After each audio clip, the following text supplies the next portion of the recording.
자, 이번에는 불교의 통합운동에 대해서 봐볼 건데요. 이게 상당히 중요합니다. 왜냐? 모의고사에 끊임없이 나오고요. 그 다음에 여러분들이 가장 많이 어려워하고 틀리고, 그죠? 그러면서 그걸 잘 알기 때문에 모의고사에서 끊임없이 나오는 건데요. 자, 이거는 키워드입니다. 의천의 천태종, 교관겸수, 수선사, 그 다음에 정해쌍수, 도노점수. 굉장히 중요합니다. 그래서 이 키워드를 무조건 암기를 하고 있어야 돼요. 근데 이게 같이 쓰여 있지만 시기적으로 굉장히 차이가 나는데요. 의천은 고려 초입니다. 그리고 진울은 거의 말이라고 볼 수가 있는 거죠.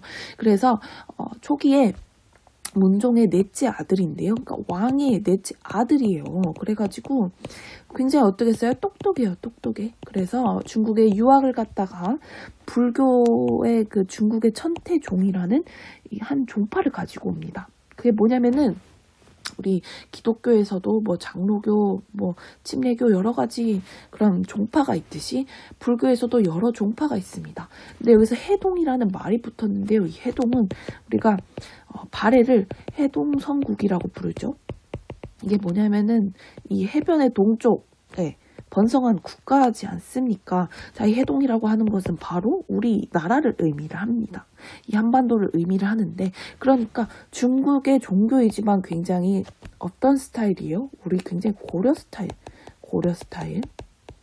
이래 불교를 수립했다는 거, 뭔가 독자적인 그런 불교의 풍을 만들었다는, 이렇게 수립하고 정립했다는 게 의천의 가장 아주 중요한 그런 업적 중 하나이죠. 그래서 천태종을 보통 개창했다고 많이 이야기합니다. 10개의 뭔가 개창, 그죠? 불렀다, 개창이라고 하고요. 그다음에 교종 중심인데요. 교는 우리가 가르칠 교예요. 가르칠 교. 그러니까 뭐겠어요? 경전을 열심히 읽고, 그죠? 그런 것을 의미합니다. 그러니까 뭔가 배움의 의미를 드는 거죠. 그러니까 요 의천하고 진울의 공통점은 통합이에요. 통합인데 차이점이 뭐냐? 바로 의천은 똑똑하니까 경전을 중시했고요. 진울 같은 경우에는 고려 말이고요. 그리고 무신이 집권했을 때였어요. 무신들은 공부 안 해요. 웬 공부? 그래서 진울 같은 경우에는 우리가 지금 공부할 때냐 뭔가 실천하는 게 중요하다라고 이야기를 하는 거죠. 그래서 수선사는 절 이름이에요. 절 이름. 좀 이따 보도록 하고 먼저 설명을 하겠습니다. 자, 수선사는 절 이름인데 또 이 선종을 중시했다는 거죠. 헷갈리면은 그죠? 그죠? 둘 다 선종이죠. 선이라고 하는 것은 이 배움과는 다르게 뭐냐면 명상이에요, 명상. 그러니까 뭔가 참선할 때 선이죠, 그죠? 선을 행하다라고는 달라요. 명상할 때 그 선입니다. 자, 설명을 안 했네요. 의천의 교관겸수는 뭐냐면은, 자, 이 교라고 하는 것은 교종이고요. 그러니까 가르침이죠. 관은 뭐냐면은 바로 이 참선하고 연관이 됩니다. 그래서 우리가 관이 들어가는 게 명상, 관조한다, 그런 말 국어 시간에 종종 배웠을 거예요. 그래서 여기는 배움과 그 다음에 명상을 같이 한다, 겸해서 수행한다 라는 의미입니다. 자, 그 다음에 정해쌍수는 뭐냐면요, 이 정이 뭐냐면은 또 참선이에요. 그래서 우리가 안정을 취하다 할 때 그 정입니다. 해는 뭐냐면 지혜입니다. 자, 지혜는 바로 이 배움에 해당이 되겠죠. 그래서 정해가 쌍으로, 이게 쌍으로 할 때 그 쌍이 한자예요. 쌍으로 수행한다 해가지고 정해쌍수. 그 다음에 이 진울에 굉장히 독특한 그런 이론이 하나 있는데요. 그게 뭐냐면 도노점수입니다. 도노는 뭐냐면 돈은 갑자기, 오는 깨달을 오예요. 자, 갑자기 깨닫고 나서 끝난 게 아니라 점점 할 때 그 점점도 한자입니다. 수행해야 된다. 그래서 돈오 점수를 제시를 합니다. 그래서 이 이론들 제가 형광펜 칠해 놓은 것들은 무조건 기억을 해둬야 돼요. 그래서 제가 여기서 간단하게 설명을 하면은 우리가 통일신라 때 원효하고 의상하고 설명을 해줬어요. 원효하고 의상이 같이 당나라에 유학을 가다가 가는 길에 저녁에 잠깐 잠을 자는데 원효가 우리 목이 너무 말라가지고 옆에서 물을 하나 딱 마시죠. 물이 맛있는 물이네 딱 먹었는데 완전 꿀맛이야. 그래서 역시 꿀맛이다 하고 이제 누워서 자고 일어났더니 그게 뭐였어요? 바로 해골이었어요. 해골 바가지에 있는 그런 물이었다는 거죠. 그래서 원효가 주장하는 것은 뭐냐면은 진리라는 것은 내 마음에 있고 내가 생각하기 나름이야. 그러니까 우리가 극락에 가는 것도 그냥 아미타라고 부르면은 무조건 천당에 갈 수 있어. 아미타 신앙을 주장을 하면서 사람들에게 아미타라고 외치기만 해봐. 너 외쳐봐. 하면은 아미타 하면 그래 너는 천당이야. 이렇게 아미타 부를 외치면은 극락에 갈 수 있다는 그런 이론을 제기를 하고 그 다음에 화징 사상을 제기를 하죠. 그래가지고 뭔가 다른 이 분쟁하다 할 때 쟁이에요. 화합하는 거죠. 분쟁을 화합하는 건데 다른 내가 옳고 너가 옳고 내가 옳고 너가 옳고 그러니까 각자의 뭔가 마음이 각자 다 다를 텐데 이거를 화합을 시켜야 된다. 그런 이제 이론을 제시를 했다면은 의상 같은 경우에는 뭐 화엄이죠.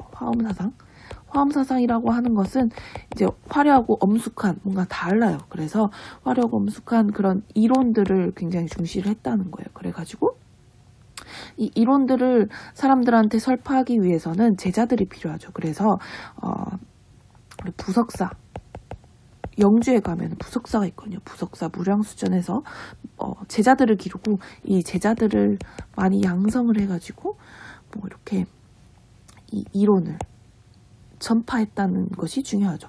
그러니까 우리가 원효하고 의상을 제가 예시로 든 게 바로 여기가 백종원 씨 그리고 여기가 이연복이었잖아요. 백종원의 목표가 뭐였냐? 굉장히 요리는 쉽다. 무조건 맛있기만 하면 돼. 우리 그 찜닭에다가 콜라 들이부어서 맛있기만 하면 돼 하는 게 원효의 사상이었다고 하면은 의상은 이연복 셰프는 진짜 중국 가서 나름대로 레시피를 가져왔는데 그거를 사람들한테 알려줬죠. 그래서 이제 누가 물어보지. 이연복 셰프님 이걸 사람들한테 알려주면은 당신의 주가가 떨어지지 않을까요? 했을 때 이연복 셰프가 뭐라 했어요? 사람들은 귀찮아서 안 한다. 이렇게 이야기를 해서 굉장히 화제가 되었었죠. 자, 이거의 목표가 뭐였냐면 불교의 대중화였어요. 자, 불교의 대중화하고 이제 비교가 되게 의천과 진울은 이미 이때는 불교가 다 대중화가 되어 있었는데 문제는 굉장히 부패했다는 거고 어떤 식이었냐면은 그러니까 그런 거예요. 이렇게 레시피에 대해서 사람들한테 공개했는데 사람들이 레시피를 암기하는 게 목표냐 아니면은 실습하는 게 먼저냐 어떤 것이 먼저냐 이거에 대해서 싸우는 거예요. 그게 뭐냐 의천하고 진울인 거죠. 그래서 의천은 뭐라고 했냐면은 야 무조건 레시피 먼저 암기 그래서 그죠? 그리고 진울 같은 경우에는 뭐예요? 바로 참선. 선자 이렇게 쓰죠. 그래서 이제 참선. 자, 참선에 대해서 주장을 합니다. 그러니까 선하고 가르침하고 어떤 것을 먼저 하느냐, 어떤 것을 중시하느냐에 대한 싸움인 거예요. 자, 뭐가 우선인 것 같아요? 저는 실습을 더 먼저 해야 된다고 생각해요. 저는 정해상수에 해당이 되겠죠. 자, 뭔지 알겠죠? 굉장히 이렇게 이해하면 쉬운 거예요. 어렵게 들어가면은 한없이 어려워지는 게 바로 불교 그리고 뭐입니다. 자, 그래서 이 정도만 이해를 하면 되고요. 그 다음에 해심의 유불일치설이라고 하는 것을 이제 어떤 의미로 받아들이면 되냐면은 자, 이 유교라고 하는 것은 조선의 건국 기반이 되지 않습니까? 자, 이거에 대해서 유교에 대해서 사람들이 반감이 있었어요. 왜냐하면 사람들이 여러분 이념이 바뀐다는 것은 굉장히 큰 일이에요. 왜냐? 그러니까 여러분들이 나를 역사 교사라고 생각을 했는데 갑자기 선생님이 다른 분으로 바뀌어요. 근데 여러분들이 그걸 받아들이기 위해서는 굉장히 큰 뭔가 시행착오도 필요하고 물론 그러니까 뭔가 적응하는 기간이 필요한 거죠. 근데 해심의 역할이 뭐냐? 조선 건국의 기반이 되는 성리학, 유교 이것을 뭔가 사람들이 자연스럽게 받아들일 수 있게끔 그런 환경을 마련해 줬다는 것이죠. 그래서 유교, 성리학에 대한 거부감을 사라지게 했다는 것. 그러니까 유교나 불교나 야 도찐 개찐 비슷해 이렇게 말한 게 바로 해심이었다는 것이죠. 자, 그 다음에 요새는 백년사 결성을 합니다. 백년사에서 이제 이 요새가 말한 건 뭐였냐면은 불교의 실천성이었어요. 그러니까 불교는 실천을 해야 되고, 그러니까 약간 이 선종하고 굉장히 가깝죠, 그죠? 이런 가깝고, 그 다음에 불교의 세속화, 뭔가 불교, 그러니까 고려 말에는 어떤 현상이 있었냐면은 이 불교 자체를 뭔가 권력을 가진 사람들이 도구로 사용한 게 많았어요. 그래서 굉장히 부패했다고 볼 수 있죠. 이 부패 정화운동이라고 보면 됩니다. 진울 해심 요새는 부패를 정화하려는 그런 움직임을 보였다는 것을 볼 수가 있죠. 우리가 뭐 원나라에서 라마교가 있었는데 이 라마교가 불교의 종파 중 하나거든요. 천태종, 뭐 조계종 같이. 조계종은 진울에 해당이 되는데요. 뭐 이렇게 하나의 뭐 라마교 불교에서 파생되었다고도 볼 수 있죠. 이 라마교가 불교 고려 말에 유입이 되면서 부패하게 됩니다. 그래서 그거에 대해서 뭔가 의식을 가지고 이제 이런 정화운동을 벌이는 거죠. 통합운동, 정화운동. 그래서 고려시대 때 사실 스님이 의천, 진울, 해심 요새만 있는 게 아니에요. 상당히 많았어요. 뭐 우리 앞에 임계종의 보우라는 그런 스님도 있었죠. 임계종을 가져온 보우.